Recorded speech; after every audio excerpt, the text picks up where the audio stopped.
السلام عليكم ورحمة الله وبركاته. إن الحمد لله نحمده ونستعينه ونستغفره ونعوذ بالله من شرور أنفسنا ومن سيئات أعمالنا. من يهده الله فلا مضل له ومن يضلل فلا هادي له. أشهد أن لا إله إلا الله وحده لا شريك له وأشهد أن محمدا عبده ورسوله. أما بعد فإن خير الكلام كلام الله وخير الهدى هدى محمد صلى الله عليه وسلم وشر الأمور محدثاتها وكل محدثة بدعة وكل بدعة ضلالة وكل ضلالة في النار. Alhamdulillah, kita bersyukur kepada Allah Subhanahu Wa Taala yang telah menghidupkan kita pada hari ini, yang berikan kita kekuatan dan kesehatan, yang berikan kita hidayah dan petunjuk untuk meneruskan dalam kehidupan kita, menambahkan siri amalan yang terbaik. Maka ikhlaskan diri kita dalam siri menuntut ilmu. Jangan biarkan diri kita diganggu bisikan syaitan untuk menunjuk-nunjuk, untuk mencari apa-apa yang tidak mendatangkan hasil. Kerana perjalanan kita menuju akhirat memerlukan bekalan-bekalan yang besar, bekalan-bekalan yang banyak, bekalan-bekalan yang berkualiti. Maka tidak lain dan tidak bukan dengan ikhlas. Itulah satu, dan kedua ittiba'ur rasul.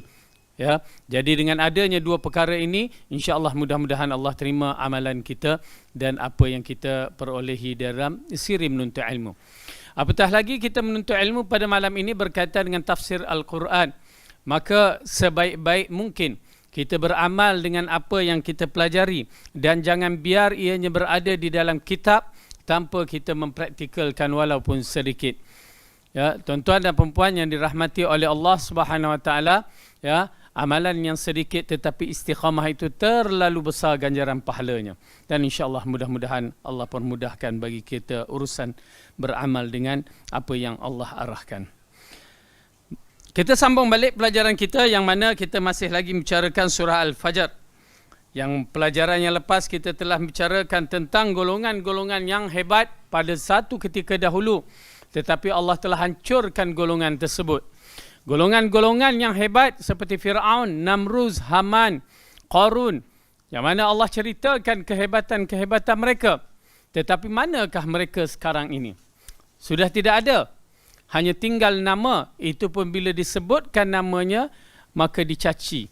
Dalam keadaan bentuk ditohmoh, dihinakan.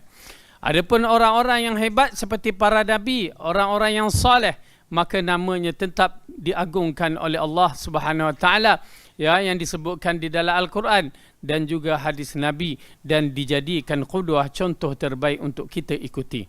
Ya, begitulah kedudukannya. Maka kita sambung balik ayat tersebut di dalam surah Al-Fajr ayat yang ke-15.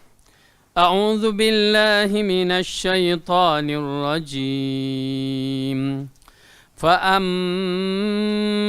الإنسان إذا ما ابتلاه ربه فأكرمه ونعمه فيقول ربي أكرمن وأما إذا ما ابتلاه فقدر عليه رزقه فيقول ربي أهانن. Adapun manusia apabila Tuhannya mengujinya lalu dimuliakannya dan diberikan kesenangan, maka dia berkata, Tuhanku telah memuliakanku.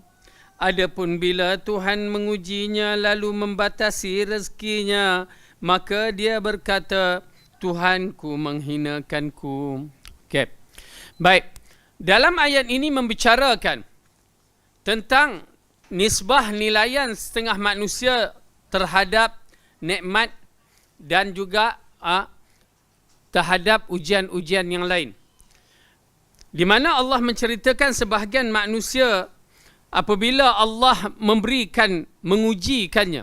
Ya, kita tahu bahawa kemiskinan dan kesusahan itu adalah ujian. Dan kekayaan, kesenangan pun adalah ujian. Yang mana Allah mengatakan dalam Al-Quran, liyabluwakum ayyukum ahsanu amala. Ya, diujikan kehidupan dan kematian itu adalah untuk melihat siapakah di antaranya yang baik dari sudut amalannya. Jadi diuji dengan senang, diuji dengan susah. Apa juga ujian akan berlaku. Ya.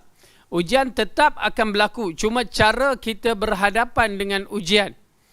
Kita telah terangkan pada pelajaran yang lepas, ujian satu tetapi ada dua orang berhadapan dengan cara yang berbeza. Maka orang yang berhadapan dengan cara yang mengikut sunnah Rasulullah SAW sudah tentu kedudukan ganjarannya besar. Orang yang berhadapan tetapi tidak mengikut cara sunnah Rasulullah SAW, maka kehidupannya ataupun tidak ada ganjaran yang baik baginya. Allah menceritakan di dalam surah Al-Baqarah dalam bahagian yang berkaitan dengan ujian seperti mana yang disebutkan dalam surah Al-Baqarah juzuk yang kedua. A'udzu billahi minasy syaithanir rajim. Juzuk yang kedua.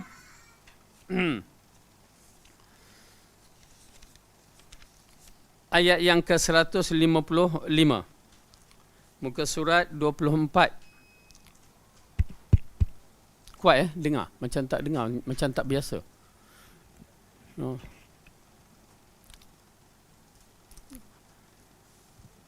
وَلَنَبْلُوَنَّكُمْ بِشَيْءٍ مِّنَ الْخَوْفِ وَالْجُوعِ وَنَقْصٍ مِّنَ الْأَمْوَالِ وَالْأَنفُسِ وَالثَّمَرَاتِ وَبَشِّرِ الصَّابِرِينَ الذين إذا أصابتهم مصيبة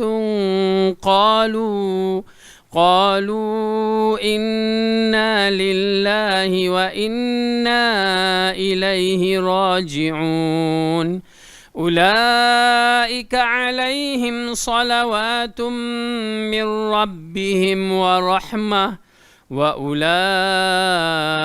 هُمُ الْمُهْتَدُونَ. Dan sesungguhnya akan kami berikan cubaan kepadamu dengan sedikit ketakutan, kelaparan, kekurangan harta, jiwa dan buah-buahan. Dan berilah berita gembira kepada orang-orang yang sabar. Okey. Ayat ini mengisyaratkan bahawa Allah akan memberikan ujian kepada hamba-hambanya. Tak kira Islam ke kafir ke, ya, orang munafik ke orang muslim ke, tak kira kecil ke besar, ujian tetap akan berlaku. Ini janji Allah di dalam ayat Al-Quran bahawa dia akan uji. Berat ataupun banyak, wallahu a'lam. Tetapi kita dilarang untuk meminta diujikan dengan ujian. Bahkan kita minta lindung daripada Allah daripada ujian yang berat untuk kita. Berdalilkan dalam Al-Quran, surah Baqarah ayat di antara ayat yang terakhir. Ya, kerana apa? Kita takuti bila Allah uji kita dengan satu ujian yang berat, kita takut tidak mampu untuk menanggungnya. Di situ kerugian yang besar. Ya. Oleh kerana itu dalam ayat ini, secara umum, ujian yang Allah berikan kepada kita memang ujian yang mampu kita hadapi asalnya. Ya, asalnya. Tetapi cara kita berhadapan dengan ujian-ujian, tak kiralah ujian apa, memang ujian itu adalah penghapusan dosa-dosa kita. Allah nak hapuskan dosa-dosa kita yang disebutkan di dalam hadis, sehingga kita bangun di akhirat nanti didapati dosa-dosa kita dah tak ada. Bila tak ada dosa, apa tandanya? Ahli syurga. Bila tak ada dosa, orang tu layak untuk memasuki syurga. Ya, oleh kerana itu ujian-ujian ini amat penting. Yang paling penting ialah kita bersabar dalam berhadapan dengan ujian. Baik, dalam ayat ini Allah mengatakan, ya, secara kasar semua ujian-ujian yang digambarkan ini adalah ujian yang berlaku pada setiap manusia. Mengikut keadaan mereka, cuma Allah ceritakan dalam ayat ini, wabasyiris sabirin. Maka beritahukan kepada ataupun khabar gembira kepada orang-orang yang sabar. Siapa dia orang yang sabar ini? Lalu Allah mengatakan di sini, ya, alladzina idza asabathum musibatun qalu inna lillahi wa inna ilaihi rajiun. Yaitu orang yang apabila ditimpa musibah, mereka mengucapkan kalimah yang mereka ucap yang pertama sekali musibah, alamak, bukan. Ya, bukan alamak. Ya, inna lillah wa inna ilaihi raji'un. Ya, masyarakat kita dah terbiasa alamak, alagapa, siapa lagi. Ya, alahai. Okey, kita diarahkan ucapan yang kita keluar daripada mulut kita ialah inna lillahi wa inna ilaihi raji'un. Bila kita berhadapan dengan musibah. Ni kita bila cerita orang tu jatuh tangga, inna lillahi wa inna ilaihi raji'un. Dia tak mati. Ini masyarakat kita. Bila sebut inna lillah, tanda dia mati. Tak. Bila kita menyebutkan istirja' ini, inna lillahi wa inna ilaihi raji'un, kita kembalikan kepada Allah Subhanahu wa taala, ya, tentang perkara tersebut. Bahkan ia termasuk di antara zikir di waktu musibah.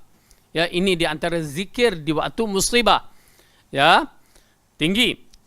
Nilainya di sisi Allah terlalu tinggi.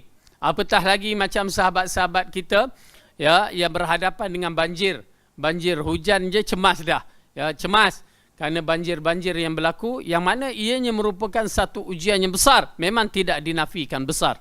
Ya, ujian yang besar. Maka ini di antara ucapan yang paling penting, dan bersabar. Bersabar di sini, ucapan di mulutnya dia tidak mengeluarkan kata-kata ratapan ataupun kata-kata cemohan, kata-kata yang tidak baik. Itu maksud dia. Dia pegang diri dia, sabarkan diri dia, ucapkan inna lillahi wa inna ilaihi raji'un. Tak kuat. Hanya sekadar dia yang mendengar pun memadai. Penting. Tuan-tuan dan puan-puan, penting kerana apa? Allah nak berikan satu perkara yang besar.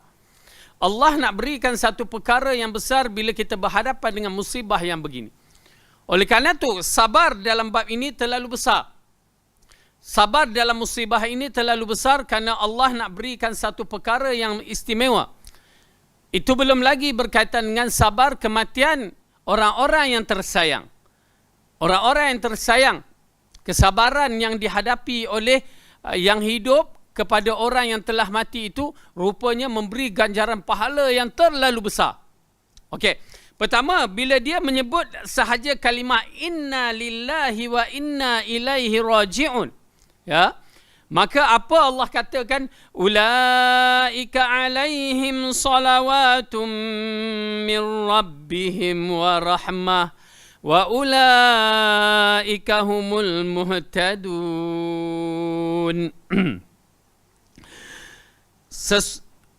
Mereka itulah yang mendapat keberkatan yang sempurna dan rahmat dari Tuhan mereka, dan mereka itulah orang-orang yang mendapat petunjuk. Ini dibacakan dalam bahasa Melayu kita. Tetapi kalau kita melihat dalam bahasa Arab tu, Allah meletakkan kalimah itu, ulaika alaihim salawatum min rabbihim wa rahmah. Salawatum min rabbihim wa rahmah. Kalimah ini jarang digunakan, melainkan dalam beberapa tempat sahaja.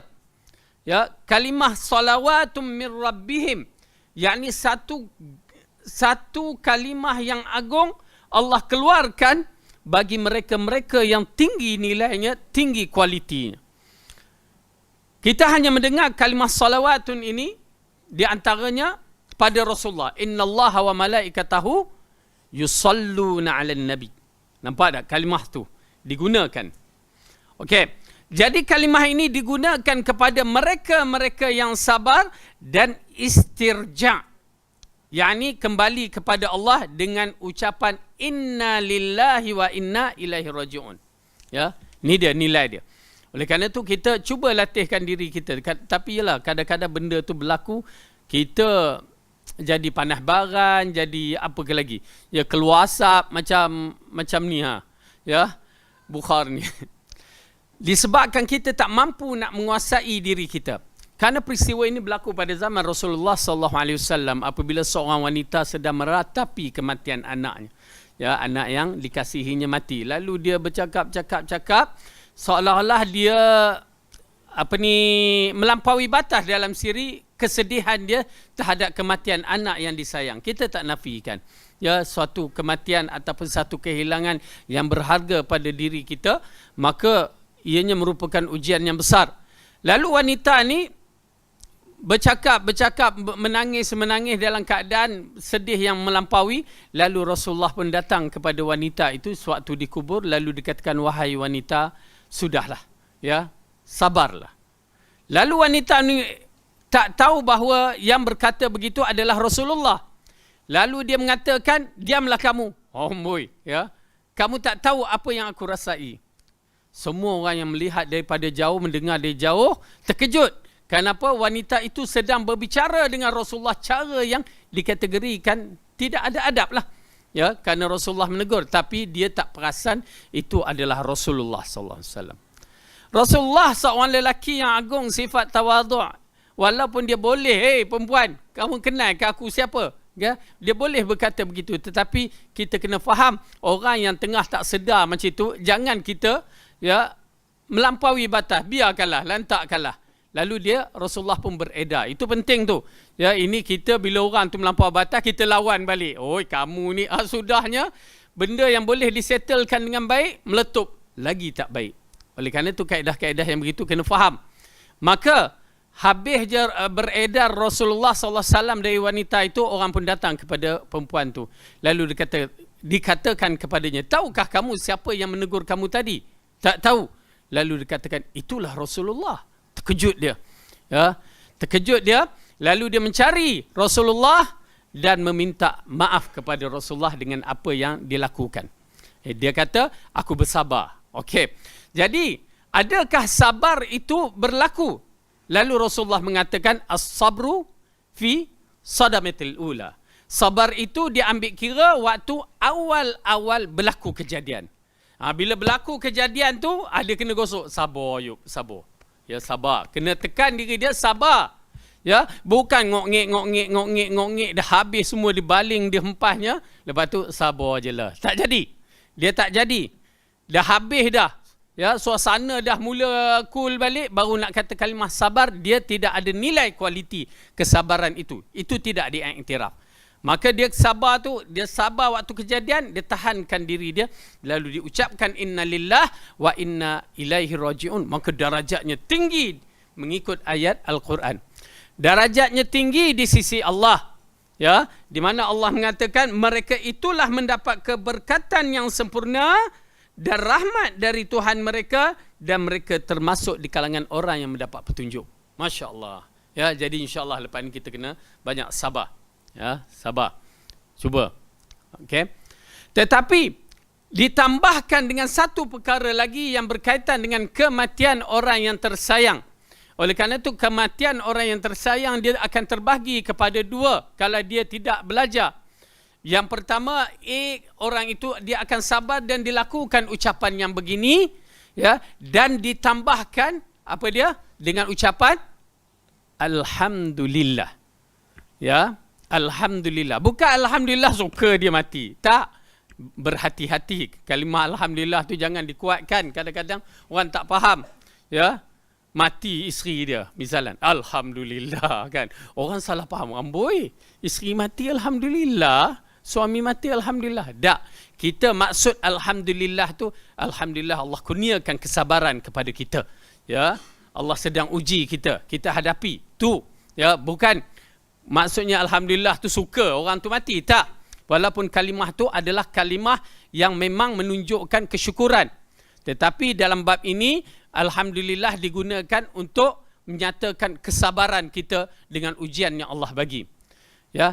Adapun yang B, dia berhadapan dengan ratapan. Kematian biasanya dengan ratapan. Ya, kesedihan kemuncak dilakukan dengan ratapan. Kaedah orang Arab dia serabai ke rambut dia ambil pasir, dia lotar ke atas, dia cari baju dia, berbagai-bagai ratapan yang dibuat, yang disebutkan dalam hadis syaqqal juyub, dicari-carinya, ya, baju-baju dia. Ya, latamal hudud, dia pukul muka dia. Tanda ratapan. Dan ratapan ini mengikut kaedah-kaedah semasa juga, ada cara ratapan yang disebutkan oleh para ulama. Kematian dia buat apa dia? Majlis tahlil. Itu termasuk dalam siri ratapan. Ya, yang dilarang. Okey. Jadi oleh kerana tu, kalau bentuk ratapan ini, apa Rasulullah SAW katakan?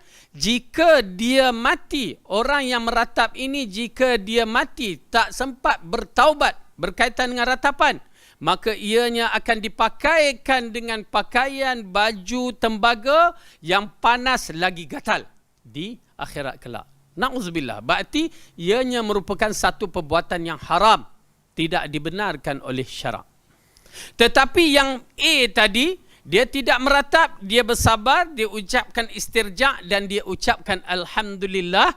Maka Rasulullah mengatakan, Allah mengatakan kepada para malaikat, bina baginya sebuah mahligai di dalam syurga yang bernama Baitul Hamd.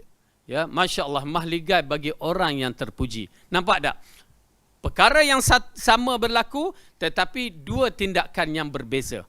Oleh kerana itu kita cuba mengambil yang terbaik. Ya, semuanya akan berlaku dalam bentuk ujian. Bentuk ujian. Tapi mampukah kita? Maka kita dah belajar ni, cuba-cubalah mampukan. Ya, insya-Allah. Baik, kita masuk balik pada ayat yang tersebut. Adapun manusia apabila Tuhannya mengujikannya, lalu dimuliakannya dan diberikan kesenangan, maka dia mengatakan Tuhanku telah memuliakan aku. Ya, dalam ayat ini menceritakan ujian yang pertama Allah ceritakan di sini ujian kesenangan. Ya, ujian kesenangan. Oleh kerana itu ujian kesenangan ini adalah satu ujian yang besar. Ya, kadang-kadang kita tidak mampu untuk berhadapan dengannya bila kita diujikan dengan sedikit kesusahan. Ya, pada awal kesenangan, masya-Allah kita lupa daratan. Ya, tetapi bila diuji dengan sedikit kesusahan, maka di situlah kita akan teruji sama ada kita suka ataupun tidak suka. Sabar ataupun tidak sabar. Ya, ini ujian kesenangan berbahaya. Allah bagikan kita sihat. Kita lupa daratan. Fir'aun Allah bagikan kekayaan dengan kehebatan yang besar. Kehebatan yang banyak. Ya, kehebatannya sehingga kan dikatakan dia tidak pernah sakit. Subhanallah. Lelaki ini tak pernah sakit. Sehingga dia lupa diri dia bahawa dia adalah hamba Allah. Tapi sayang, disebabkan dengan kekayaan dia, tak pernah sakit, diikuti dengan kekuatan tenteranya, lalu dia mengatakan ana rabbukumul a'la. Ya, ini merupakan satu kalimah yang jahat. Bila disebut kalimah Rabb itu untuk dirinya, maka ianya merupakan kalimah yang jahat, yang mana tidak layak baginya untuk menyebut kalimah tersebut. Tetapi dia sebut, na'udzubillah min zalik. Baik. Dalam bab ini, oleh kerana itu para ulama menerangkan tentang ujian kesenangan. Ya, ujian kesenangan. Jiwa kita hendaklah ada seperti jiwa para nabi. Apabila Allah ujikan Nabi Ayub, ya, Nabi Ayub alaihi salam dengan ujian apa dia? Sakit. Ayub alaihi salam sakit ujiannya. Berapa lama dia sakit? Berselisih pandangan ulama tentang lamanya dia sakit. Dan memang lama. Kalau ikut setengah, ialah pandangan-pandangan yang begitu yang dikatakan hingga 16 tahun sakit. Ya. Sehingga kan isteri dia pun ya dalam diuji dengan beberapa ujian. Lalu dia mengatakan, berapa lama kita senang? Berpuluh tahun. Berapa lama aku sakit? 16 tahun. Baru 16 tahun. Sedangkan kita dah menikmati segala-galanya. Nabi Ayub kaya.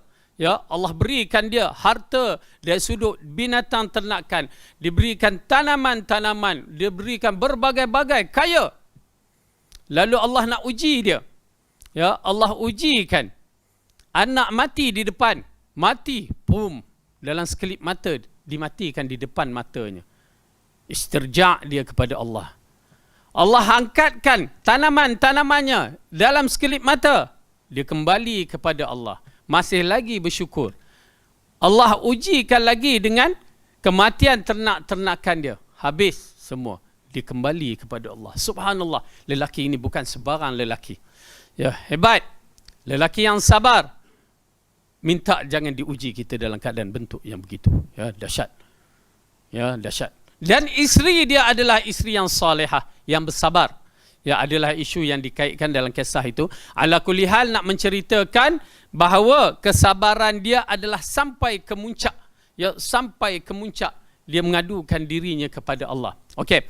Jadi ini kesabaran yang Allah berikan di waktu sakit, di waktu senang.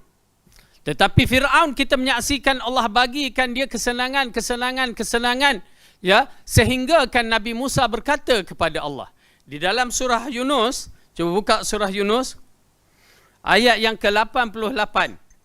Muka surat 218, juzuk yang ke-11.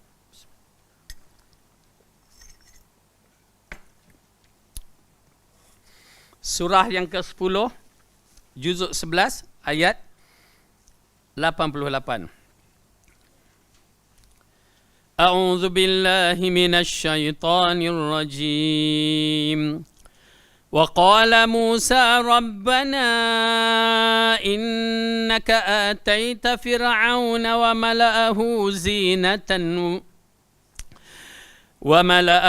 زينة وأموالا في الحياة الدنيا ربنا ليضلوا عن سبيلك ربنا اطمس على أموالهم واشدد على قلوبهم فلا يؤمنوا حتى يروا العذاب الأليم.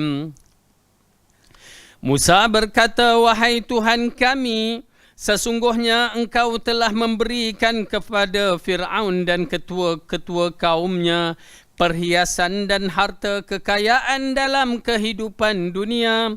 Wahai Tuhan kami, akibatnya mereka menyesatkan manusia dari jalan Engkau. Wahai Tuhan kami, binasakanlah harta benda mereka dan kunci matikanlah hati mereka. Maka mereka tidak beriman hingga mereka melihat keseksaan yang amat pedih.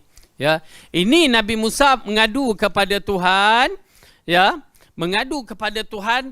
Kalimah-kalimah, kita teliti balik kalimah-kalimah tu. Ya, dibagi, kamu telah berikan kekayaan kepada Fir'aun dan tentera-tenteranya, pengikut-pengikutnya. Ya, berhati-hati bila Allah bagikan nikmat kepada orang-orang yang melakukan dosa, orang-orang yang melakukan maksiat, tapi masih lagi rezekinya ada. Bak kata setengah orang tu, ya, seorang pondan tu dia pergi ke Mekah. Aku pondan, tak, Allah tak azab pun. Biadab dengan Allah kalimah begitu. Ya, orang seharusnya dia istighfar kembali kepada Allah, bukan dicabar Allah untuk ditimpakan azab dengan keadaan dia tu pondan. Ya, na'udzubillah. Kalimah-kalimah itu berbahaya. Ingat, bila dia melakukan maksiat, kenapa? Sifat pondan itu adalah dosa besar di dalam agama kita. Ya, faham tak? Pondan, tahu pondan ke tak tahu? Ada arai lagi dia pun tak tahu. Ya. Pondan ada yang baik. Sebut pondan tak baik dah. Ya. Okey, pondan dalam Islam adalah haram. Lelaki yang menyerupai perempuan. Ya, apatah lagi dia buang alat dia tu, maka terus, ya, na'udzubillah, melainkan dia bertaubat dengan bersungguh-sungguh. Di zaman Rasulullah kata keluarkan pondan-pondan, bapuk pun pondan kan, dari rumah masing-masing. Itu dulu, tapi sekarang tak boleh. Kan kita ketat keluar macam itu, lagi dia enjoy. Ya, rotan dia. Okey. Baik. Begitu juga orang kata tomboy. Tomboy itu apa dia? Perempuan menyerupai lelaki. Tu dia rambut dia potongnya, ya, sebiji naik motor scrambler ke, ya, dia nak tunjuk cara dia lelaki. Haram hukumnya, tetap haram. Okey, dalam bab ini orang yang melakukan maksiat tetapi dia dapat harta berlimpah ruah juga, berhati-hati. Itu dinamakan istidraj. Ya, istidraj, Allah nak jatuhkan dia sampai satu ketika nanti. Ya, Allah akan jatuhkan dia. Nanti kita masuk ayat yang berikutnya. Okey, dalam ayat tadi saya suka ambil perhatian, ya, bila Nabi Musa mengadu pada Allah tentang apa yang berlaku. Wahai Tuhan kami, sesungguhnya Engkau telah memberikan kepada Fir'aun dan pembesar-pembesarnya perhiasan dan harta kekayaan dalam kehidupan dunia. Ini adalah satu ujian yang Rasulullah sebutkan, ujian umat aku adalah harta dan ujian umat aku adalah wanita. Memang disebutkan secara terang-terangan. Ya, ujian Bani Israel pun adalah harta dan wanita. Kenapa? Ujian inilah yang mengkaburkan mata kita. Kita nakkan perhiasan dunia ini, ya, kerana apa? Kerana hati kita dipenuhi dengan hawa nafsu. Itu je punca. Oleh kerana itu dalam kisah Qarun, bila Qarun tu beragak dengan tentera-tentera dia, pembesar-pembesar dia dengan membawa harta-harta dia. Apa hati jiwa orang kata, untungnya aku kalau aku jadi macam Qarun. Nampak tak? Tujuan harta itu untuk menarik perhatian. Dapat cara mana pun ialah berlaku juga pada masyarakat kita. Orang Bani Israel bila dia nak melantik seorang ketua mesti kaya hukum dia. Tu dia. Datang orang kita pun ahli politik mesti kaya juga. Dia jadi macam perangai Bani Israel lah. Dia tak kira songlap cara okey ke tak okey, dia tak kira dah. Oleh kerana tu dalam peristiwa peperangan Talut dengan Jalut, waktu nak lantik Talut tu, ya, orang Bani Israel pertikaikan. Talut nak jadi pemimpin kami, tak ada harta sedikit pun. Itu nilaian bagi mereka. Ya, nilaian bagi mereka. Tetapi nilaian kita tidak begitu. Nilaian kita pertama memang iman dahulu. Kemudian mengikut kemampuan ataupun bidang masing-masing. Maksudnya kalau dia seorang tentera, maka dia layak menjadi panglima tentera. Kalau dia pandai kedoktoran, dilantik sebagai Kementerian Kesihatan. Begitulah seterusnya. Okey? Jadi di sini apabila Firaun diberikan nikmat-nikmat, ya, maka istidraj diberikan kepadanya, maka tunggu hari kehancuran. Bila kita melihat Nabi Musa yang berkata begitu, apa dia? Dan harta kekayaan dan kehidupan dunia, wahai Tuhan, kami akibatnya mereka menyesatkan manusia dari jalan Engkau, wahai Tuhan kami. Ini di antara perkara yang menakutkan kepada kita bila para nabi berdoa. Apa dia katakan? Wahai Tuhan kami, binasakanlah harta benda mereka dan kunci matilah hati mereka, maka mereka tidak beriman hingga mereka melihat keseksaan yang amat pedih. Tuan-tuan dan puan-puan, perkara ni berlaku kepada Firaun dan tentera dia. Tapi Allah ceritakan hanya pada Firaun. Tenteranya tidak dicerita. Tang mana? Ayat yang akan datang nanti. Ya. Kerana apa? Allah jawab doa Nabi Musa ni. Okey, kita tengok muka surat sebelah. Qala qad ujibat da'watukuma fastaqima wa la tabi'anni sabilal ladzina la ya'lamun. Allah berfirman, sesungguhnya telah diperkenankan permohonan kamu berdua, sebab itulah tetaplah kamu berdua pada jalan yang lurus, dan janganlah sekali-kali kamu mengikuti jalan-jalan orang yang tidak mengetahui. Tuan-tuan dan puan-puan, wahai ahli sunnah, Allah dah bercerita kepada kita dalam kisah ni. Bila kita dah berada dengan manhaj Al-Quran dan Sunnah, fahaman Al-Quran dan Sunnah ni mengikut apa? 3 generasi yang terbaik. Istiqamah. Jangan terpengaruh dengan kata-kata melalui Facebook ke apa juga, kata tekanan yang berlaku kepada kita. Istiqamah.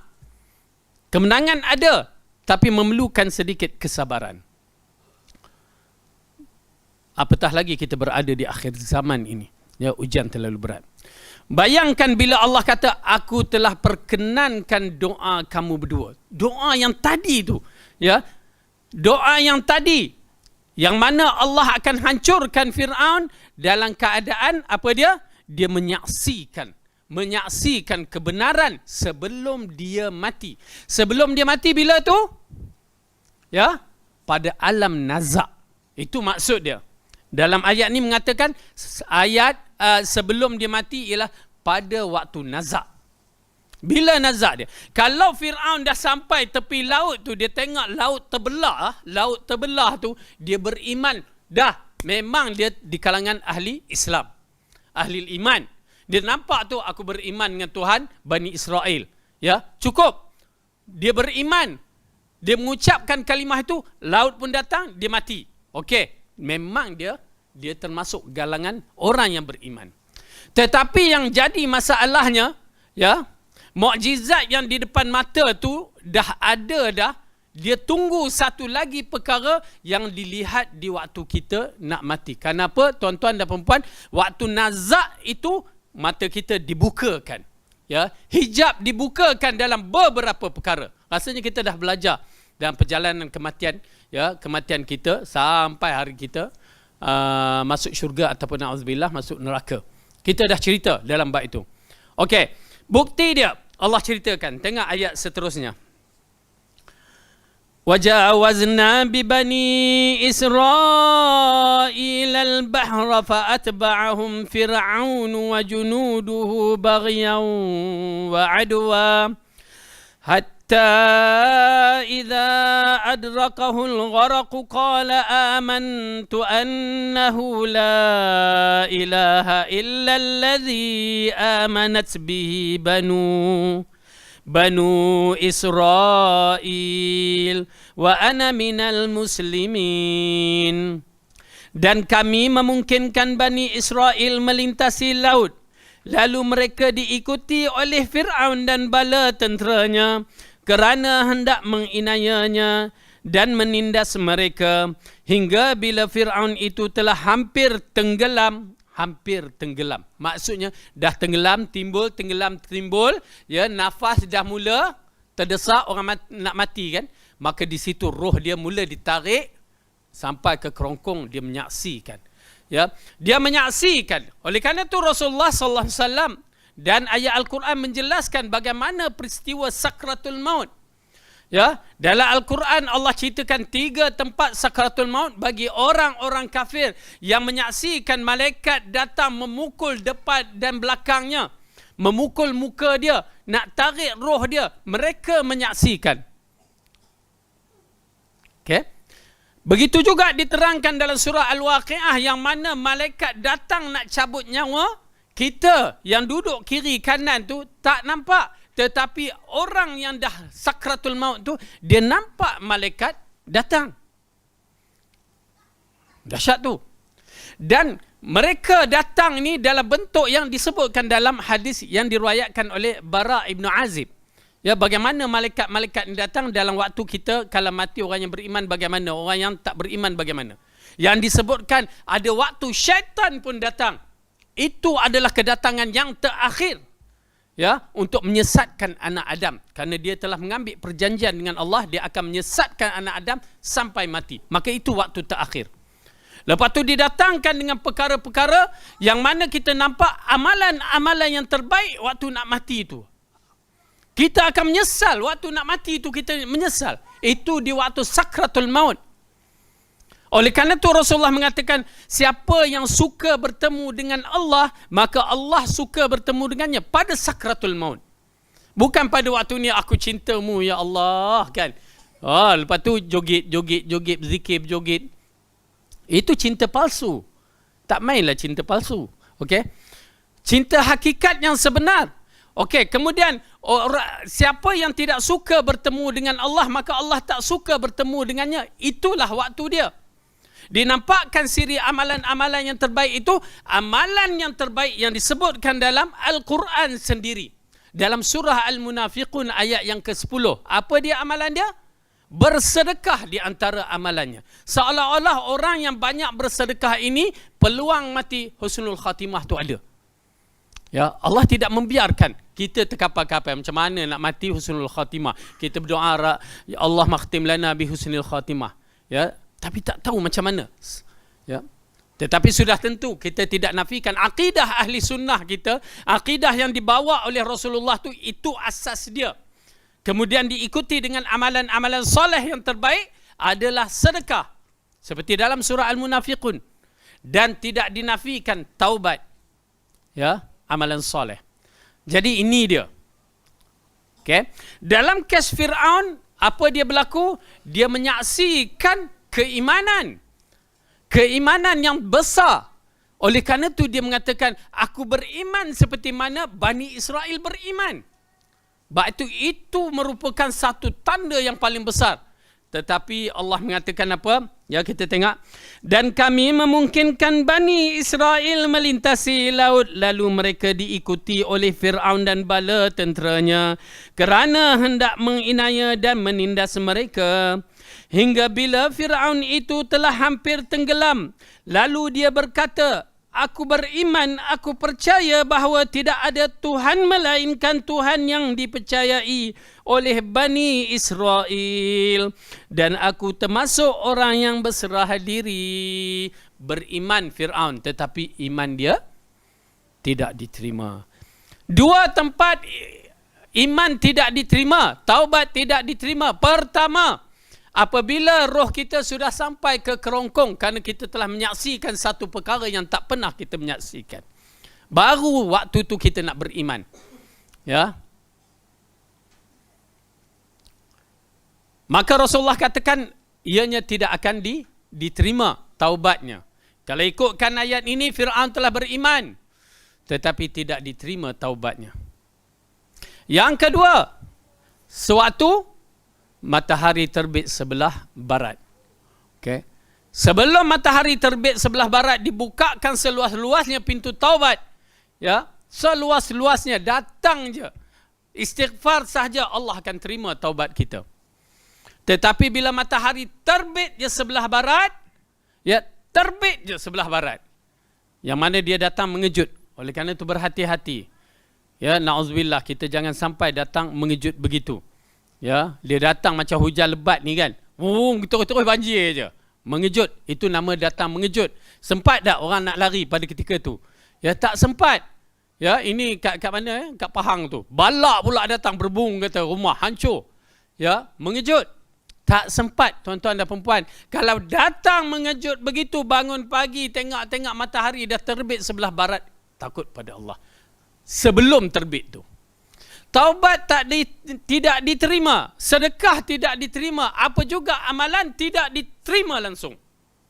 Melainkan orang yang dah sentiasa solat, orang yang dah sentiasa bersedekah. Kenapa? Kategori pahala dia disebabkan istiqamah dia. Ya. Pada ketika itu sembahyang tidak ada arti dah, tidak ada pahala. Melainkan orang-orang yang dah istiqamah sahaja.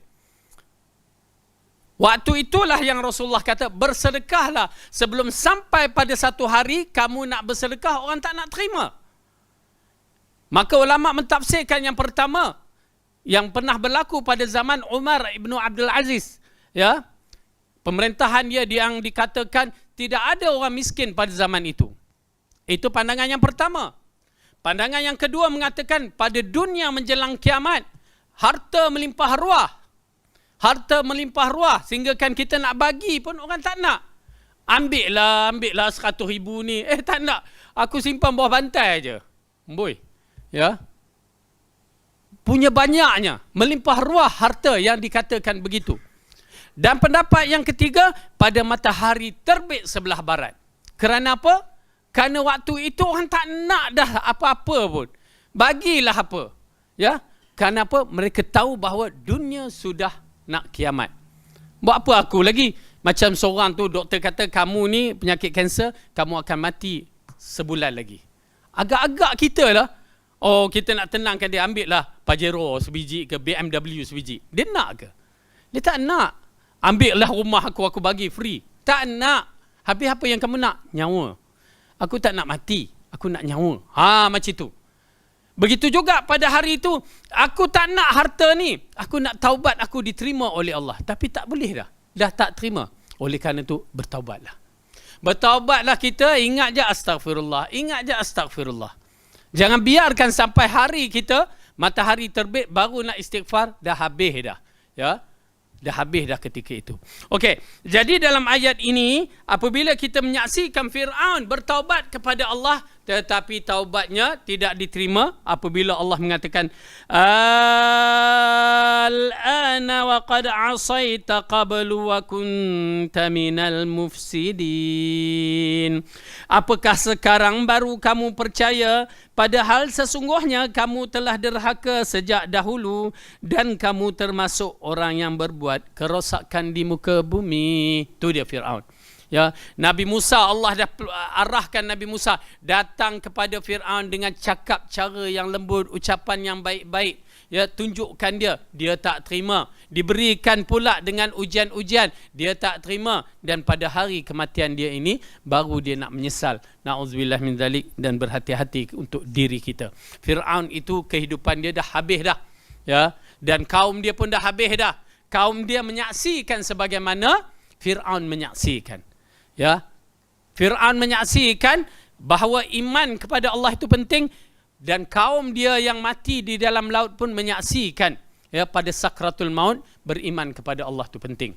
Ya, ini dikuatkan apabila mereka semuanya dimasukkan ke dalam neraka yang disebutkan oleh Allah dalam surah Ghafir.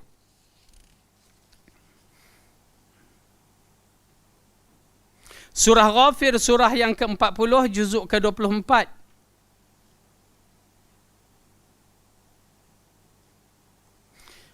Muka surat 472 ayat yang ke-45.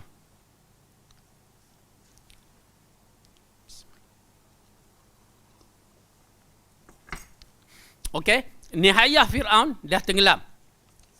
Okey.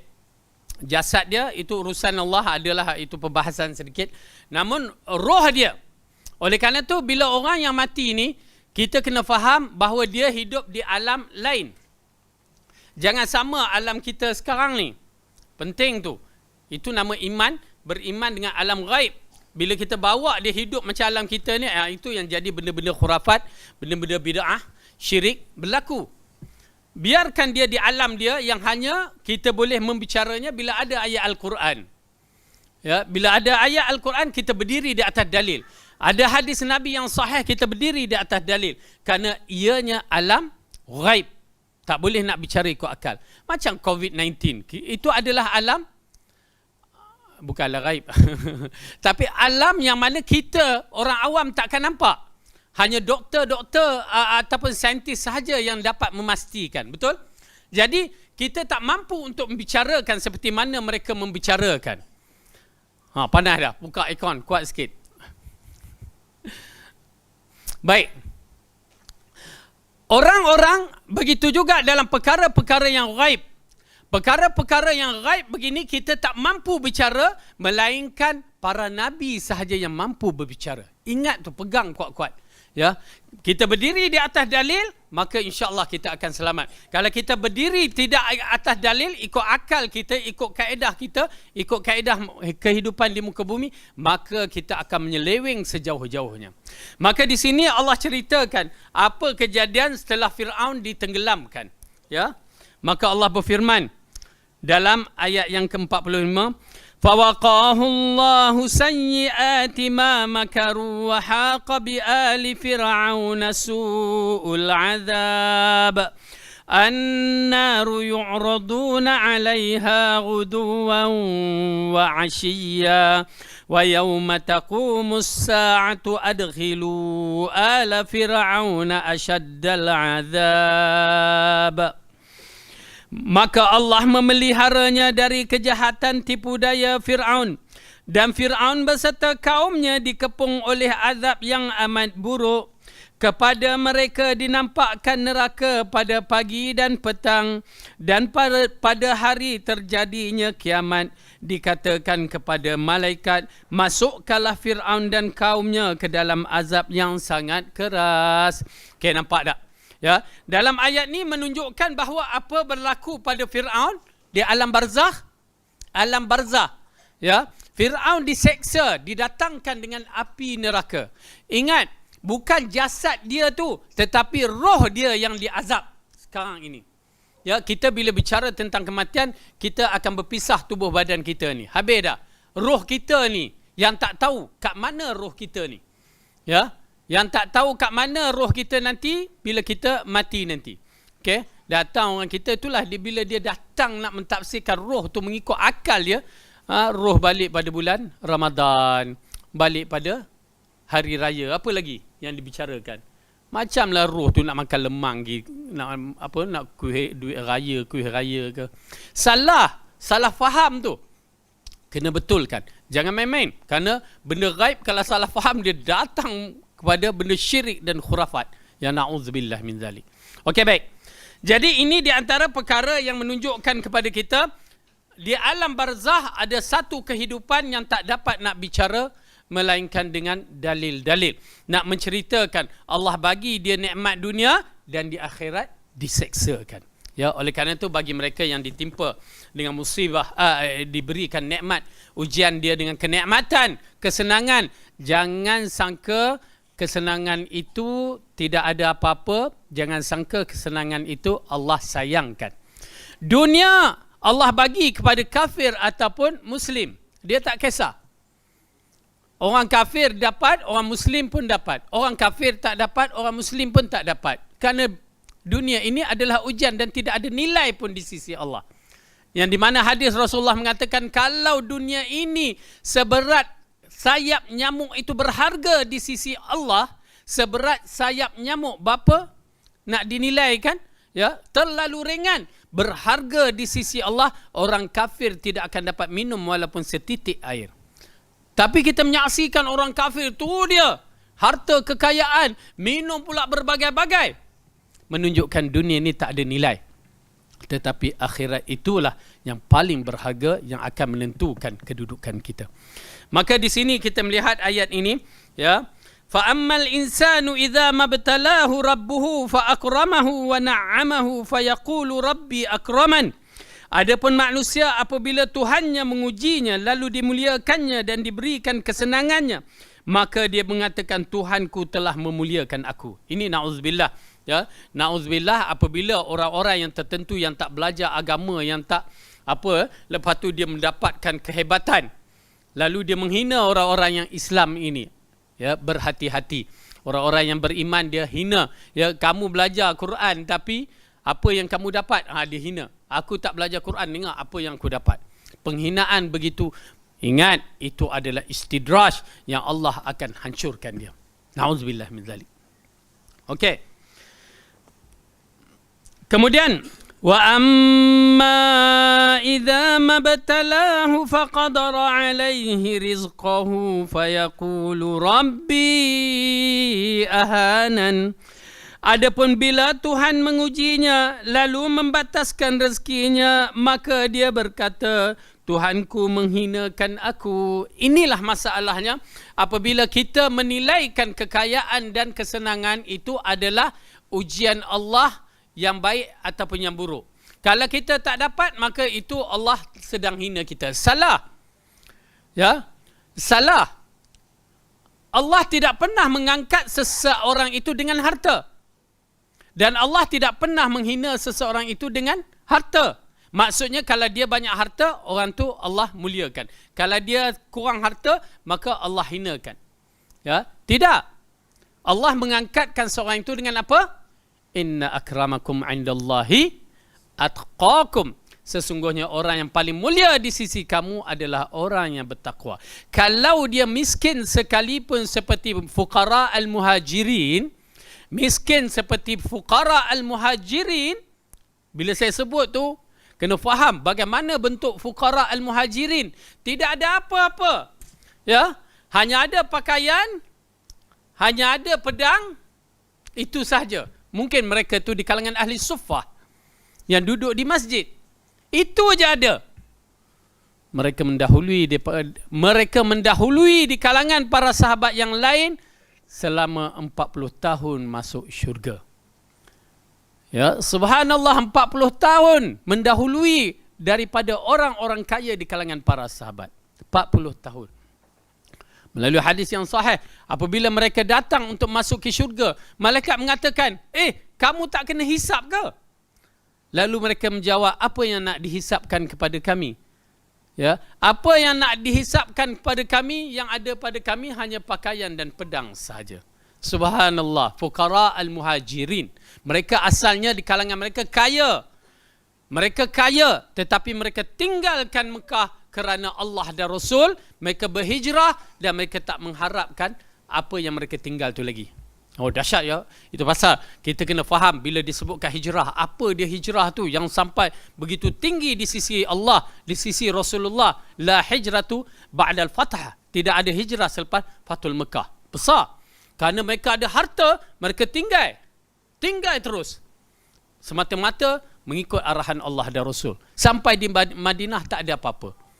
Ya, tetapi Allah yang buka rezeki di kalangan mereka. Allah buka seperti Uthman ibn Affan, jutawan, bilion A. Siapa lagi? Abdul Rahman ibn Auf, Umar, semua tu menjadi bilion A. Ya, di kalangan para sahabat ada yang miskin. Ala kulli hal, nak menceritakan bahawa nilaian yang harta, ingat, bukan nilaian untuk mengukurkan Allah sayang ataupun tidak. Kalau ada harta, dia bersedekah, menginfak, bagus. Ya, tapi itu semua dalaman pula. Ya, dalaman pula. Kenapa? Dalam isu-isu seperti banjir baru ni pun jadi isu yang tonggang langgang jadi. Ya, ada yang asyik dengan video, tangkap ke sana kemari. Allah, ada masalah sikit. Ya, kadang menggoncangkan beberapa perkara. Bukan kita kata tak boleh, itu masing-masing punya niat. Tetapi kadang-kadang dia jadi benda tu melampau. Ya, melampau. Keikhlasan tu jadi hilang. Sayang tuan-tuan dan perempuan, bila sampai sedekah itu yang kita infak, tenaga yang kita keluar, hilang begitu saja. Na'udzubillah, rugi sangat-sangat. Ya. Baik. Dalam ayat berkaitan dengan harta, kita pergi kepada suratul Qasas, membicarakan sedikit bagaimana kedudukan orang-orang yang miskin ini berhadapan dengan orang yang kaya. Surah Al-Qasas, surah yang ke-28. Ya. Ayat muka surat 394.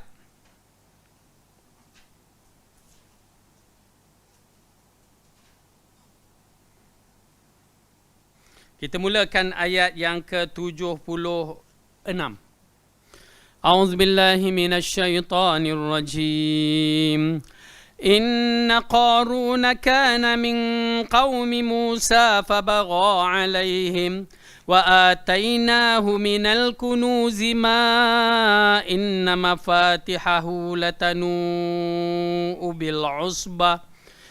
لتنوء بالعصبة أولي القوة إذ قال له قومه لا تفرح إن الله لا يحب الفرحين. Sesungguhnya Qarun adalah termasuk kaum Musa, maka ia melakukan kezaliman terhadap mereka, dan kami telah menganugerahkan kepadanya pembendaharaan harta yang kunci-kuncinya sungguh berat dipikul oleh sejumlah orang-orang yang kuat. Ingatlah ketika kaumnya berkata, janganlah kamu berbangga diri, sesungguhnya Allah tidak suka kepada orang yang membanggakan diri. Ini dia Qarun. Kalau kita tengok, kunci sahaja dah membuktikan dia tu kaya. Beberapa orang yang kuat bawa kunci. Kita banyak juga kunci. Ya, tapi kunci apa tak tahu, sampai berat pada kunci kereta kita tu. Kunci motor kita. Sampai loose kunci motor tu. Okey. Tetapi Qarun kaya, bukan sebarang kaya. Bukan sebarangan kekayaan dia. Sampai hari ni kalau jumpa harta tu kat Malaysia, congkeh-congkeh, pasir selut terangkat tu, harta Qarun lah. Qarun tu dekat Mesir sana, kat sini pula digelar harta Qarun. Nak cerita betapa banyaknya harta dia. Okey. Tetapi dia sombong, dia melakukan zalim. Yang maksud zalim ini ialah tidak mahu membayar zakat. Ya, itu nampak ujian yang berlaku. Maka dia sombong. Okey, lepas tu kita ringkaskan. Kita ambil ayat ke-79. فخرج على قومه في زينته قال الذين يريدون الحياة الدنيا يا ليت لنا مثل ما أوتي قارون إنه لذو حظ عظيم. Maka keluarlah Qarun kepada kaumnya dalam keadaan kemegah-megahan. Berkatalah orang yang menyaksikannya, menghendaki kehidupan dunia, moga-moga kiranya kita mempunyai seperti apa yang telah diberikan kepada Qarun. Sesungguhnya ia benar-benar mempunyai keberuntungan yang besar. Ini pengaruh harta yang gila, yang sampai orang dalam handphone pun jadi gila bak harta. Ini dia. Yang mana dia memberikan daya tarikan kepada orang-orang yang tidak ada iman, yang tak dapat nak menilaikan. Sudah tentu orang yang begini banyak. Dia melihat Qarun dalam keadaan yang begitu. Ya, kaya, tak bayar zakat, okey je.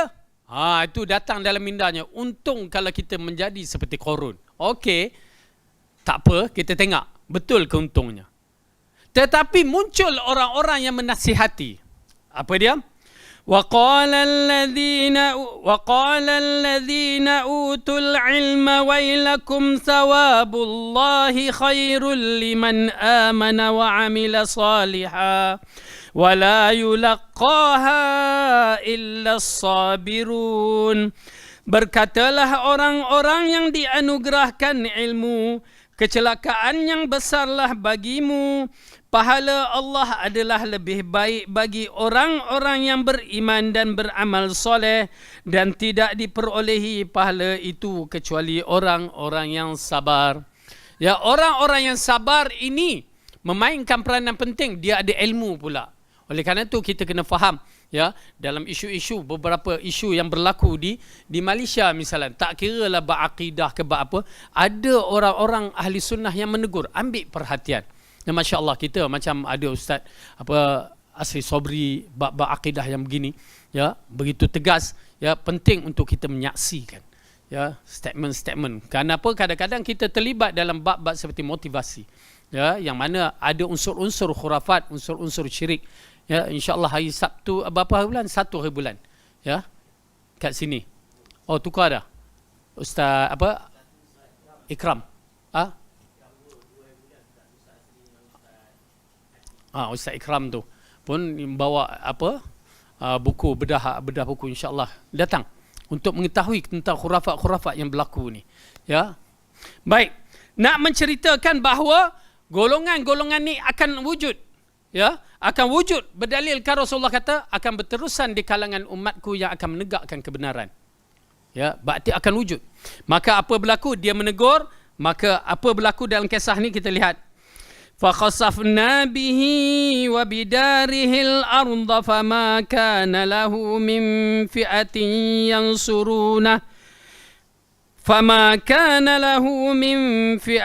يَنْصُرُونَهُ مِنْ دُونِ اللَّهِ وَمَا كَانَ مِنَ الْمُنْتَصِرِينَ. Maka kami membenamkan Qarun beserta rumahnya dan ke dalam bumi, maka tidak ada baginya suatu golongan pun yang menolongnya terhadap azab Allah, dan tiadalah ia termasuk orang-orang yang dapat membelakan diri. Habis terbenam. Dibenamkan kekayaan dia, dibenamkan sekali. Itu dia kesan kekayaan. Orang yang miskin, apa berlaku? وَأَصْبَحَ الَّذِينَ تَمَنَّوْا مَكَانَهُ بِالْأَمْسِ يَقُولُونَ وَيْكَأَنَّ اللَّهَ يَبْسُطُ الرِّزْقَ لِمَنْ يَشَاءُ مِنْ عِبَادِهِ وَيَقْدِرُ لَوْلَا أَمَّنَّ اللَّهُ عَلَيْنَا لَخَسَفَ بِنَا وَيْكَأَنَّهُ لَا يُفْلِحُ الْكَافِرُونَ. Dan jadilah orang-orang yang kemarin bercita-cita nak jadi macam Qarun. Aduhai, benarlah Allah melapangkan rezeki bagi siapa yang dia kehendaki dari hamba-hambanya, dan menyempitkannya kalau Allah tidak melimpahkan kurnianya ke atas kita. Benar-benar dia telah membenamkan kita pula. Aduhai, benarlah tidak beruntung orang-orang yang mengingkari nikmat Allah. Kesudahannya. Orang yang miskin semalam tengok Qarun kena tenggelam. Baik kita jadi miskin lah, tak tenggelam. Ya, nampak tak? Jadi harta bukan satu nilaian orang itu tinggi di sisi Allah kalau dia tidak beriman. Ya, kalau dia tidak beriman. Oleh kerana itu, kita ambil kaedah yang penting, inna akramakum indallahi atqakum, dan mudah-mudahan Allah masukkan kita di kalangan orang yang bertakwa. Amin ya rabbal alamin. Jadi insya-Allah mudah-mudahan ya dalam kisah-kisah yang begini mendatangkan iktibar kepada kita. Hukum kekayaan, hukum kemiskinan adalah bergantung pada iman kita. Ya, kalau iman kita cantik, alhamdulillah, kekayaan bermanfaat dan kemiskinan pun bermanfaat. Wallahu a'lam bissawab. أقول قولي هذا وأستغفر الله لي ولكم. السلام عليكم ورحمة الله وبركاته. سبحانك اللهم وبحمدك أشهد أن لا إله إلا أنت.